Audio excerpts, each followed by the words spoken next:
মশলা ম্যাগির জন্য নিয়েছি ম্যাগি, পেঁয়াজ কুচি, ম্যাগি মশলা, ধনে পাতা কুচি, বিলাতি কুচি আর কাঁচা লঙ্কা কুচি। কড়াই গরম করে কড়াইয়ের মধ্যে দিয়ে দিলাম তেল, সাদা তেল দিয়েছি।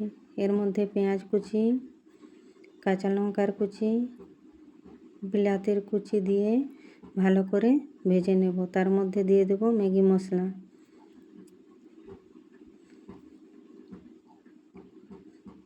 এবার একটু জল দিয়ে নেব।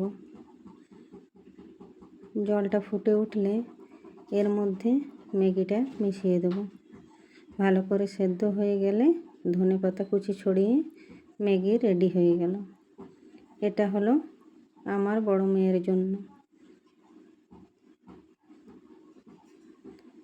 ছোট মেয়ের জন্য আবার বানাতে হবে অন্য রকমের ম্যাগি। তার জন্য কড়াই শুধু জল দিয়ে তার মধ্যে মশলা দিয়ে দেব আর তার উপরে ম্যাগিটা দিয়ে সিদ্ধ করে নেব। এবার প্লেটে নিয়ে একটু টমেটো কেচাপ দিয়ে দিলেই রেডি হয়ে গেল ম্যাগি। যার বাড়িতে দুটো বাচ্চা আছে, ম্যাগিটাও যদি দুইভাবে বানাতে হয় তারাই বুঝবে আমার কষ্টটা কীরকম। ভিডিওটি ভালো লাগলে লাইক করতে ভুলবেন না।